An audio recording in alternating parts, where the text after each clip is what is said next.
Radio Times does gaming.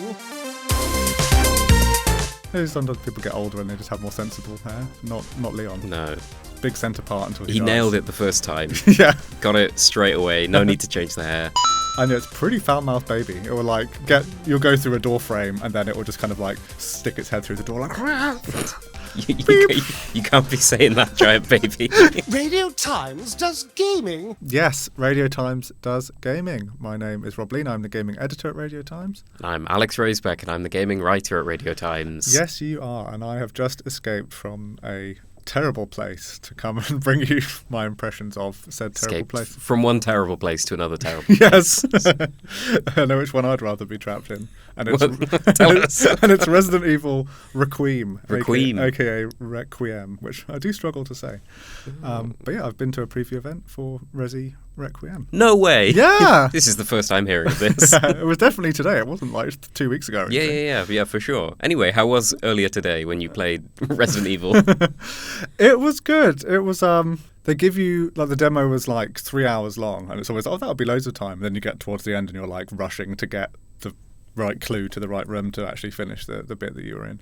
But yeah, impressions are good. It is Resident Evil Requiem basically is shaping up like a kind of greatest hits experience of all the different Resis of the kind of modern era.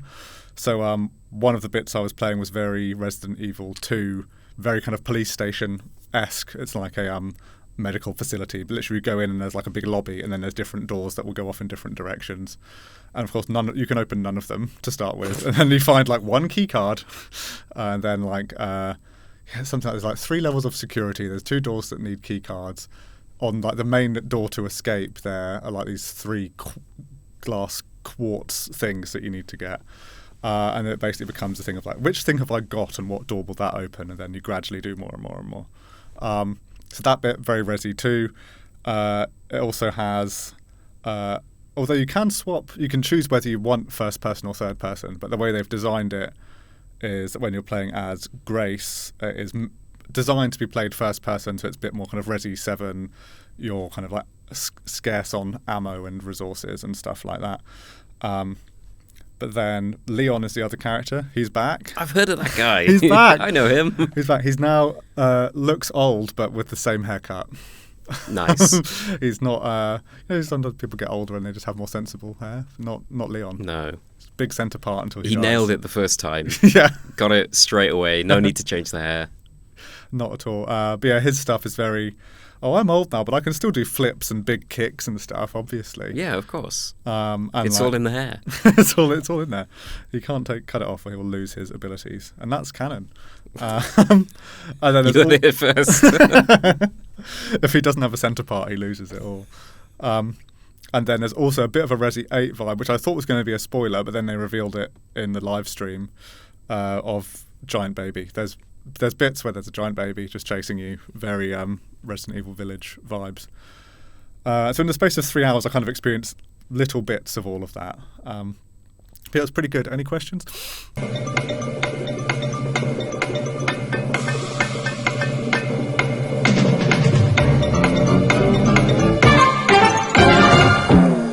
No. No. Are you looking forward to it? It's all pretty clear. I am looking forward to it. I was kind of trying to think of all these different ones, which one do I enjoy the most? And it probably is the Resi 2 vibe. I do find it quite satisfying when you get through a door and then you've unlocked another few bits, or you find something in a toilet bowl that then allows you to go back and backtrack and open up somewhere else.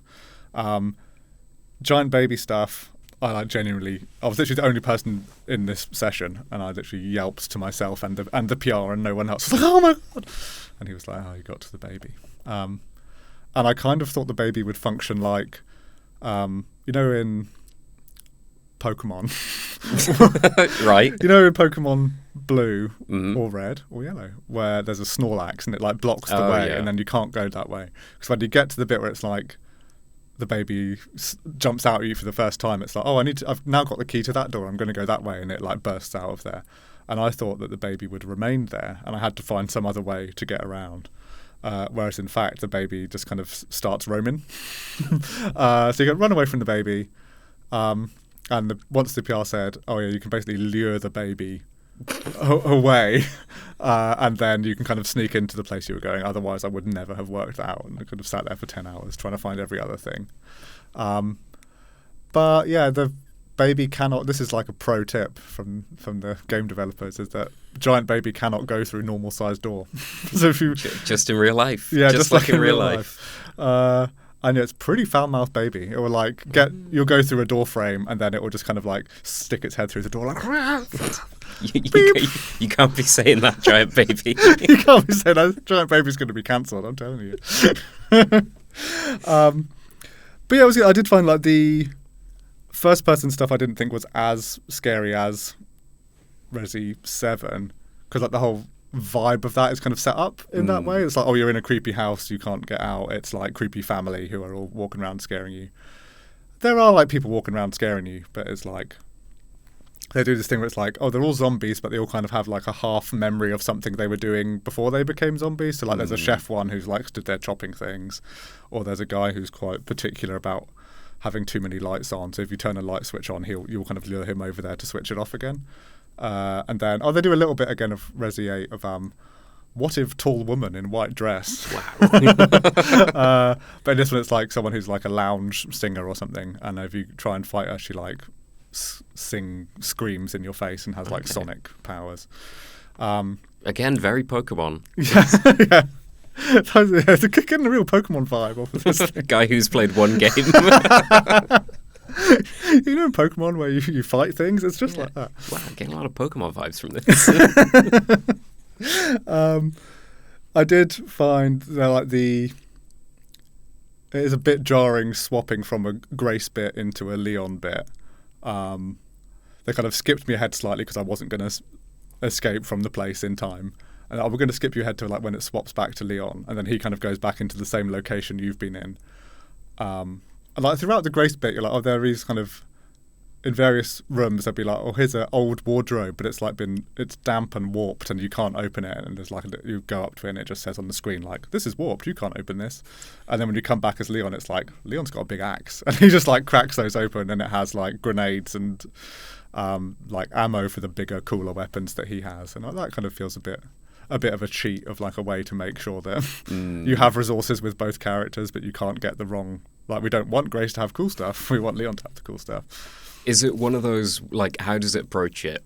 Where do you play, like, a big chunk of Grace and then you play a big chunk of Leon? Or can you, like, swap between them constantly? So in the bit I played, it was very separate. It was like they started me in a Leon bit, which was cool. They were like...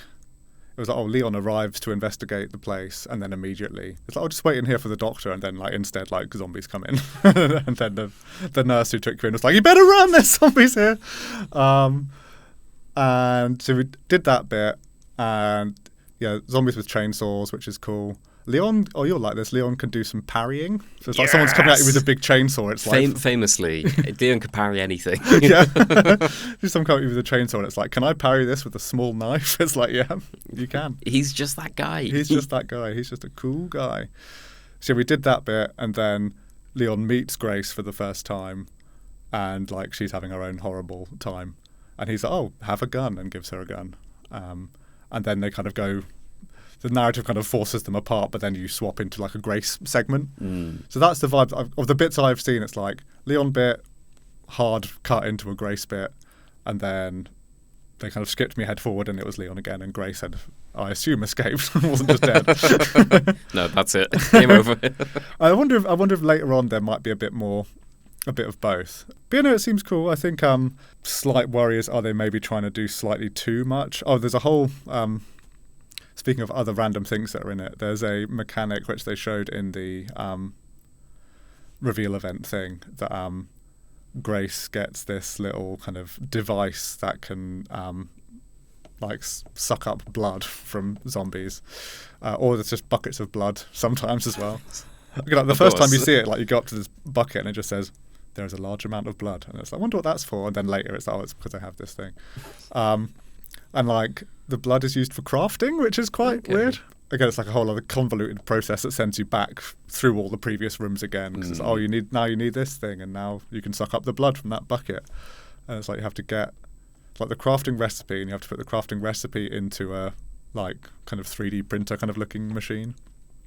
And then once you've got the recipe, it'll tell you, oh yeah, you need 100 units of blood and some scrap metal, and from that you can make bullets. Of course, yeah. And Again, just like in real life. Yeah, it's very realistic. Having not played any other games, this doesn't sound like Pokemon, really. Yeah, I can't remember the Pokemon game where you go around sucking up the blood of I guess dead that's Pokemon. Pal World, maybe. Yeah, maybe it is. But I did find that slightly annoying because like every crafting thing needs 100 units of blood, but most of the time I was just carrying around, like using an inventory slot just to carry around like 60 units of blood. And it's what am I doing carrying this blood around? And it reminded me of the Hugh Grant clip from some other places interview of Hugh Grant where he's like annoyed that his kid has to carry bottled water around all the time. Oh, yeah. I don't like water bottles. What's the whole water bottle thing? Why do my children have to go to school with a water? They have to cart water across London. Why does everyone need a water bottle? But don't they have taps at school? Why does he have to carry this water around? And it was like that. So why am I carrying blood? Yeah, But, I feel like if any game series is going to have taps that dispense blood, yeah, it's probably Resi. yeah. Maybe that's like in the end game. There's just like Blood Fountain. Blood fountain. Yeah, that's Wow, pretty cool. great. Finally. But yeah, so it's like, it does like kind of busy work you for a bit. But then it kind of, it does the thing of like, oh, I thought that zombie was dead, but now I'm back in this room, it's getting up again and stuff like that. But I was having a good time with it. Are they trying to do too much? I don't know. But yeah, I was getting a greatest hits vibe. And I like different bits of all of the previous ones, and it's kind of mostly kept the bit that I like. I can't quite tell yet if there's going to be like a standout character or villain like there sometimes is in these things. Like, it was all kind of like, oh, he's an evil doctor. He's got goggles on. I'm like, whoa. Ooh, that is evil. Yeah, it's pretty evil. So yeah, we shall see. I'm quite hopeful for it, and it's out pretty soon. So Yeah, it does feel like, excluding the game that shall not be named, it is probably like the most anticipated game this year. Like, people are going nuts for it. Yeah. Like at Gamescom last year, I think nothing else had the kind of queues that Resi did, other than people going to collect the Black Myth Wukong tote bags. Yeah. Yeah, it goes GTA 6, Black Myth tote bags, and then Resi. It's a strong top 3. Yeah. Top 3 games of the year. Send it to the printers now. But yeah, that's it. We will see you next time for more gaming goodness. Bye. Radio Times does gaming. Thank you for listening to the Radio Times Gaming Podcast. Don't forget to subscribe to the pod and share it with a friend, won't you? Please. We'll see you next time.